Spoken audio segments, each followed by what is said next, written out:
आप सभी का स्वागत है हमारे चैनल बी एक्सपर्टी पर। आज हम एक न्यू टॉपिक के साथ आए हैं जो कि मोस्ट डिमांडेड टॉपिक है।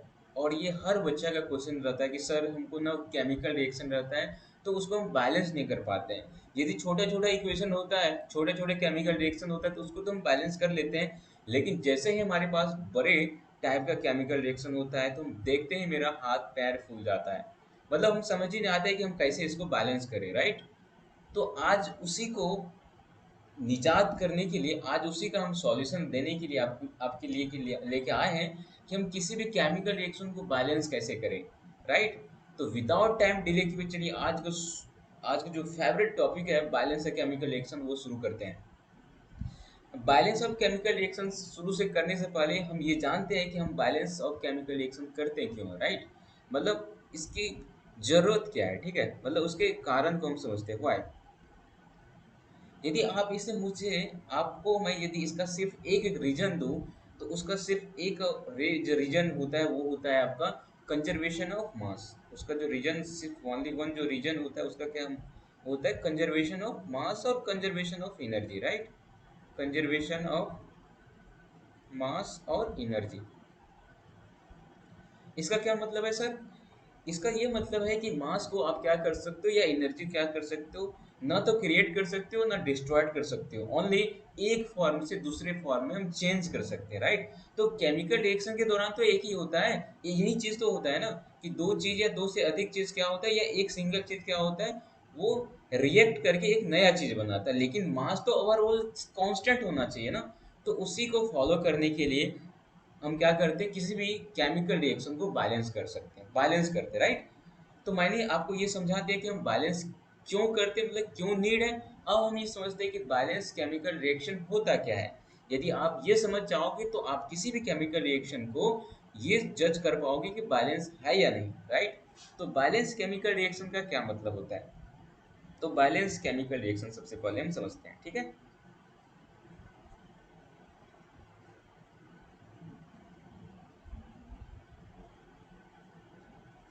Balance chemical reaction, okay.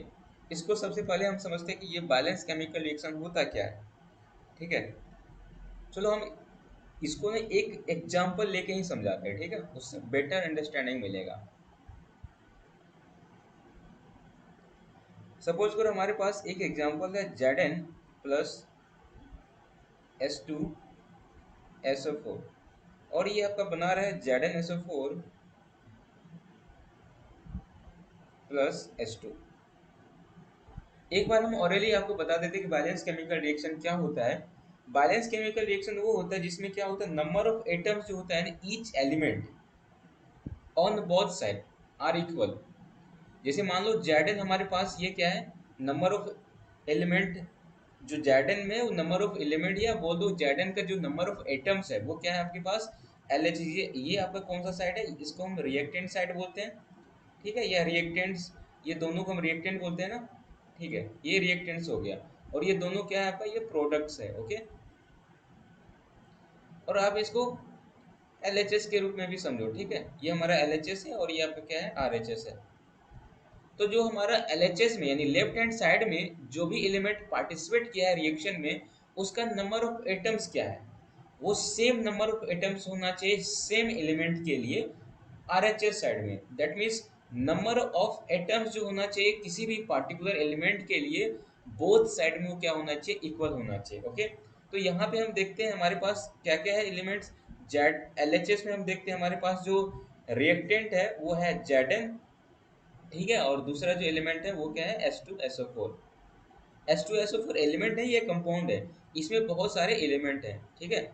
S2SO4 में कौन कौन सा एलिमेंट है, आपका हाइड्रोजन है, सल्फर है और ऑक्सीजन है। तो इसको इंडिविजुअल रूप से हम लिख लेते हैं, ठीक है, फिर हम समझते हैं कि बैलेंस है कि नहीं। तो हमारे पास Zn एलिमेंट है, उसके बाद फिर हाइड्रोजन एलिमेंट है, उसके बाद फिर सल्फर एलिमेंट है, उसके बाद फिर क्या है, ऑक्सीजन एलिमेंट है। इसमें नंबर ऑफ जो एटम्स है वो कितना है, Zn कितना है, Zn देखो एक है, ठीक है। Zn का कोफिशिएंट कितना है, 1 है, तो नंबर ऑफ एटम्स Zn का कितना हो जाएगा, 1 हो जाएगा। हाइड्रोजन कितना है देखो, S2 है, मतलब दो हाइड्रोजन है, राइट। तो यहाँ 2 हाइड्रोजन है। सल्फर देखो कितना है, एक हाइड्रोजन, मतलब एक सल्फर है। और ऑक्सीजन कितना है, 4 ऑक्सीजन है। तो ये हमारे पास ना LHS में ये नंबर ऑफ एटम्स हो गया। अब हम देखते हैं कि एलएचएस तो हो गया, अब आरएचएस में देखते हैं, ठीक है। आरएचएस में जेडन को देखते हैं। उसी तरह हम फिर किसको देखेंगे, हाइड्रोजन को देखेंगे, फिर सल्फर को देखेंगे एंड फिर ऑक्सीजन को देखेंगे, ठीक है। तो जेडन देखो आपके पास आरएचएस में कितना है, तो जेडन यहाँ पे क्या कितना देख रहे हो, एक देख रहे हो, ओके। फिर हाइड्रोजन को देखो कितना, ये दो हाइड्रोजन है, ओके। सल्फर को देखो एक है, ऑक्सीजन कितना है, फोर है। आप क्या देख रहे हो, इसमें आप देख रहे हो कि जो आपके पास जो जेडन है, नंबर ऑफ एटम्स जो है ना एलएचएस में, सेम नंबर ऑफ एटम्स आपका जेडन में आरएचएस में है। उसी तरह हाइड्रोजन में टू है, यहाँ भी टू है, ठीक है। सल्फर में टू है, यहाँ भी क्या है आपका, सल्फर में क्या है आपका, सल्फर में वन है, यहाँ भी सल्फर में वन है, ठीक है। ऑक्सीजन में फोर है, यहाँ भी ऑक्सीजन में फोर है। इसका ये मतलब हुआ है कि Zn plus H two S four is equal to Zn S four plus H two. ये आपका क्या है, ये आपका बैलेंस केमिकल रिएक्शन है, ठीक है। ये आपका क्या है, बैलेंस केमिकल रिएक्शन है। सर यदि ऐसा नहीं होता, यदि ये एलएचएस और आरएचएस में नंबर ऑफ एटम्स जो किसी भी स्पेसिफिक एलिमेंट के लिए यदि वो इक्वल नहीं होता, तो हम उसको क्या बोलते हैं, अनबैलेंस केमिकल रिएक्शन बोलते हैं। उसी को तो हमको बैलेंस करना है ना, right. Balance chemical reaction, okay. तो आपको ना आइडिया चल गया कि बैलेंस केमिकल रिएक्शन क्या होता है। अब हम समझते हैं कि किसी भी केमिकल रिएक्शन को बैलेंस कैसे करें। तो चलो हम एक एग्जांपल लेते हैं आपको, और उसको मैं आपको बोलता हूँ कि इसको एक बार बैलेंस करके देखो, और फिर आपको रियलाइज होगा कि हम इसको बैलेंस कर पाते हैं कि नहीं, ठीक है। सपोज करो हमारे पास एक छोटा सा एग्जांपल लेते हैं, सपोज करो N2 प्लस H2, और मिल के सपोज करो ये NH3 बना रहा है, ठीक है, अमोनिया बना रहा है। हमारे पास नाइट्रोजन और हाइड्रोजन मिलके ये अमोनिया बना रहा है, ठीक है। तो अब ये देखो कि बैलेंस है कि नहीं। तो हमारे पास नाइट्रोजन इधर कितना है, एलएचएस साइड में नाइट्रोजन इधर दो है, हाइड्रोजन कितना है, दो है। फिर आरएचएस साइड में देखो नाइट्रोजन कितना है आपके पास, इधर एक है, हाइड्रोजन कितना है, थ्री है। इसका सिंपल सा मतलब ये आप देख रहे हो क्या, कि नाइट्रोजन आपका वन टू है, इधर इधर वन है, इधर हाइड्रोजन टू है और इधर कितना है, थ्री है। क्या इक्वल है दोनों साइड में, नहीं है ना। इसलिए क्या होगा आपका, ये अनबैलेंस्ड हो गया, ठीक है। ये क्या है आपका, अनबैलेंस्ड हो गया। ये आपका क्या है, अनबैलेंस्ड केमिकल रिएक्शन है। तो आपका काम है क्या है, इसको बैलेंस करना।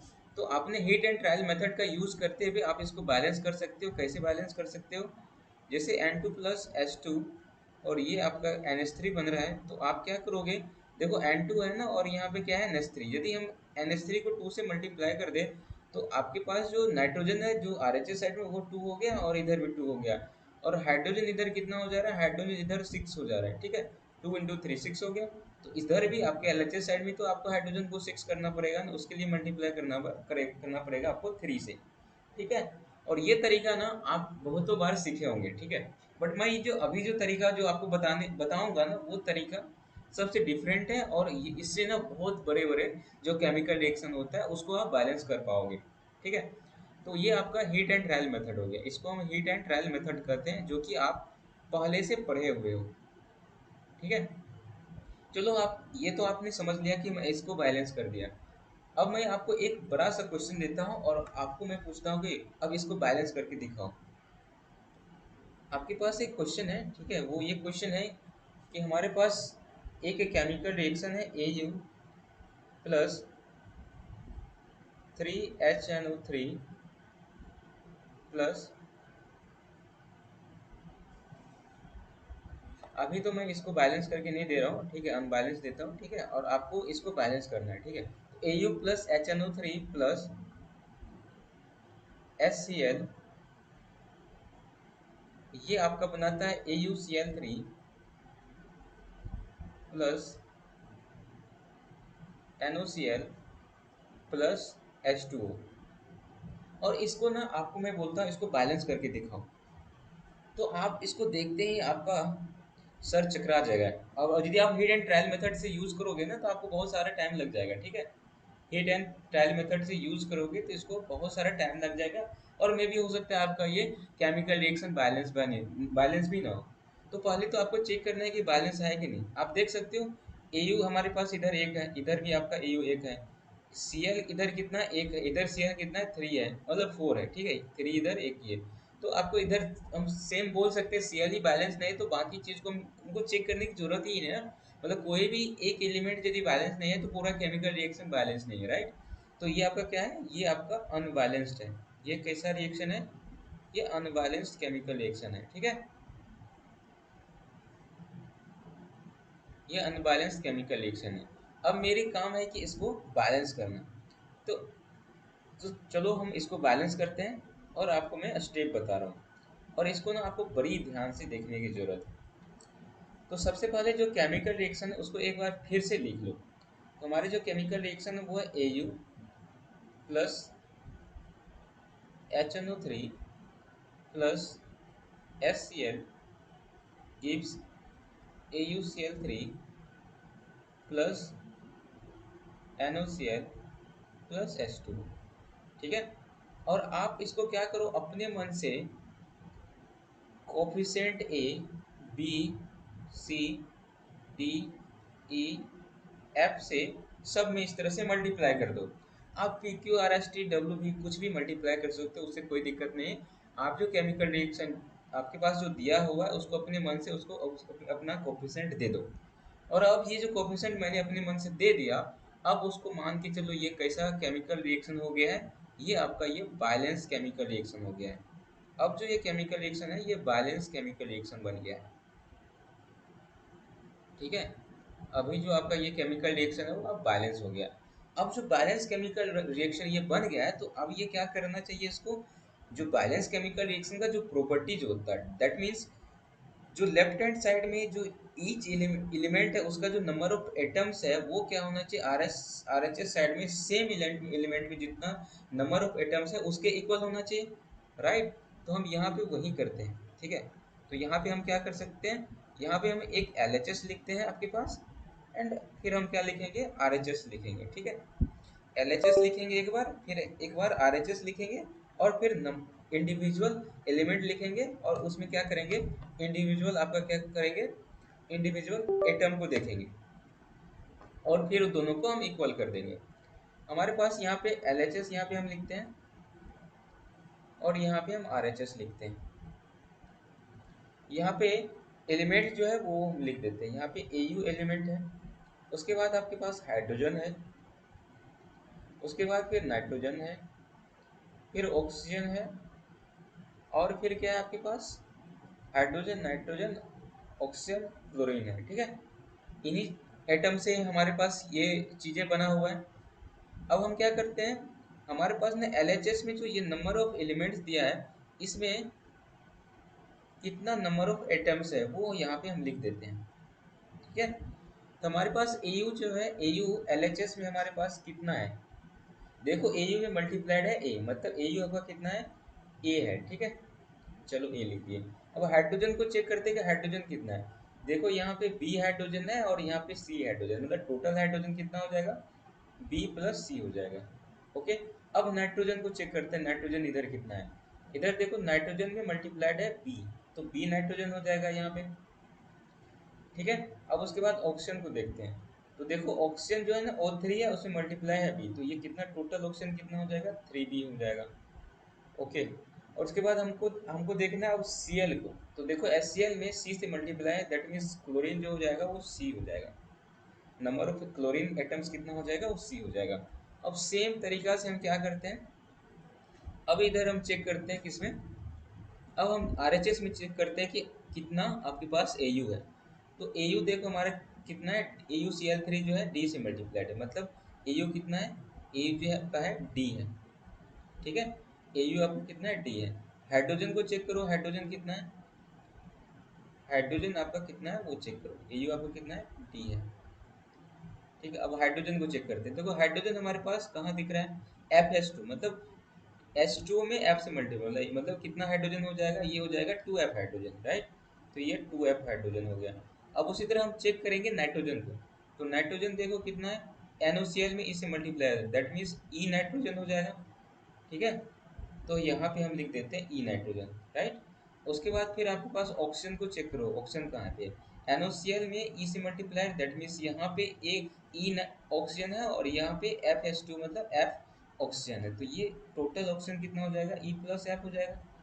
ई जो ऑक्सीजन हो गया NOCl में, और H2O में जो है F ऑक्सीजन हो जाएगा, ठीक है। अब क्लोरीन को चेक करते हैं, देखो इधर क्लोरीन हमारे पास कितना है, AuCl3 में D से मल्टीप्लाइड है, दैट मीन्स ये हमारे पास कितना क्लोरीन होगा, 3D क्लोरीन AuCl3 में होगा, और NaCl में E से multiplied, that means E chlorine NaCl में होगा। तो ये हमारा कितना हो जाएगा टोटल, ये हो जाएगा 3D प्लस E।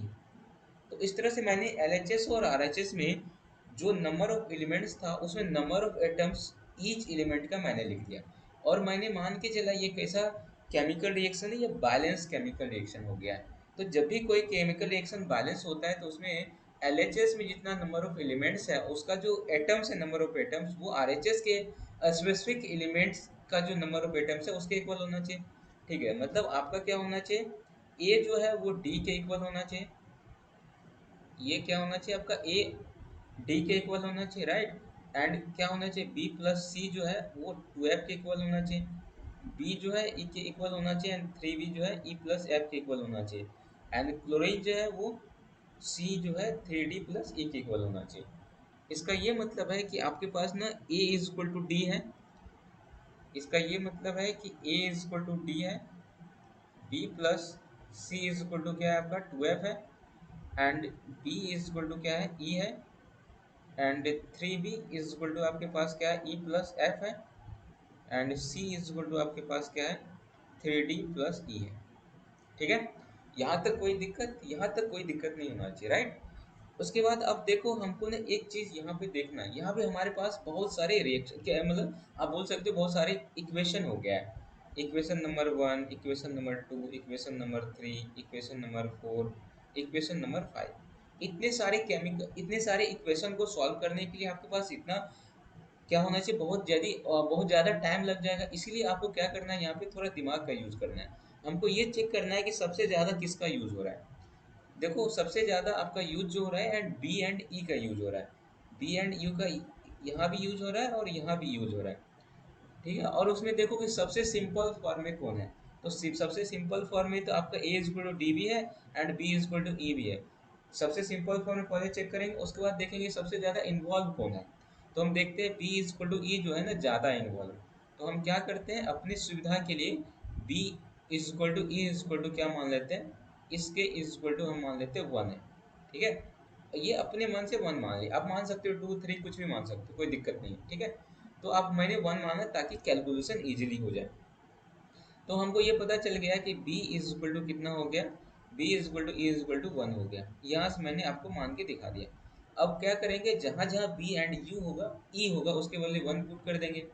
तो हमारे पास जो 4 इक्वेशन है उसमें यदि हम पुट कर दे वैल्यू b का 1 और e का 1, तो ये कितना हो जाएगा, ये 3 इंटू 1, तो 3 हो गया, ई प्लस एफ है तो 1 प्लस है, यहाँ से हमको क्या निकल जाएगा, एफ का वैल्यू निकल जाएगा। तो एफ इज इक्वल टू क्या हो जाएगा, 3 माइनस 1, दैट मीन्स 2 हो गया। अब हमारे पास एफ का वैल्यू आ गया। अब एफ के वैल्यू को आप कहाँ पुट कर सकते हो, इस इक्वेशन में पुट कर सकते हो, सेकेंड वाले में। तो सेकेंड वाले में देखो ये क्या हो जाएगा, बी तो 1 हो गया, सी नहीं पता है, रहने दो। हमको 2 इंटू एफ, एफ का मतलब कितना है, 2 है। तो यहाँ से हमको क्या मिल जाएगा, सी का वैल्यू मिल जाएगा, ये हो जाएगा कितना, 4 माइनस 1, राइट, दैट मीन्स ये हो जाएगा 3। तो सी का वैल्यू कितना आ गया, 3 आ गया। तो हमारे पास एफ का वैल्यू आ गया, बी का वैल्यू है, ई का भी वैल्यू है।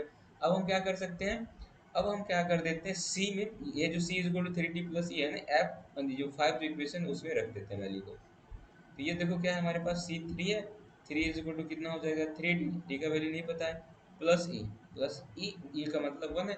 तो यहाँ से हम क्या कर सकते हैं, यहाँ से हम वैल्यू निकाल सकते हैं डी का। ठीक है, तो 3d इज इक्वल टू 2 हो जाएगा, that means D is equal to कितना हो जाएगा, 2/3 हो गया। तो डी का वैल्यू आपके पास कितना आ गया, 2/3 आ गया।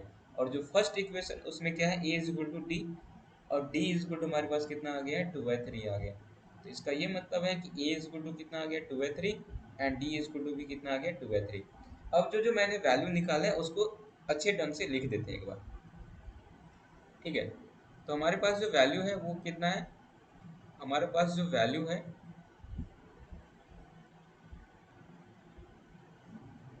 ए इज इक्वल टू हमारे पास कितना है, 2/3 है, and B is equal to जो हमारे पास जो वैल्यू है वो कितना है, बी का वैल्यू, बी का जो वैल्यू आया आपके पास वो 1 मान लिए थे ना। उसके बाद सी का जो वैल्यू आया है निकल के वो कितना आया है, सी का जो वैल्यू निकल के आया है, कहाँ है, कहाँ, +3 है। ठीक है, और उसके बाद फिर देखो डी का जो वैल्यू है कितना है, डी का वैल्यू 2/3 है। राइट। एंड ई का जो वैल्यू है वो कितना है, ई का जो वैल्यू वन है, वन है ना, वन है। ओके, अब हम देखते हैं कि देखो हमारे पास A B C and D E का वैल्यू आ गया है, लेकिन ये जो वैल्यू है क्या है, ये इंटीजर में है क्या? जब भी हम केमिकल की कोई भी केमिकल रिएक्शन देखो, जब भी वो बैलेंस होता है तो जो भी कोफिशिएंट होता है वो क्या होता है आपका, एक पॉजिटिव इंटीजर होता है, राइट। तो हमको क्या करना है, ये जो फ्रैक्शन जो वैल्यू मिल रहा है ना, उसको क्या करना है, कन्वर्ट करना है इंटीजर में।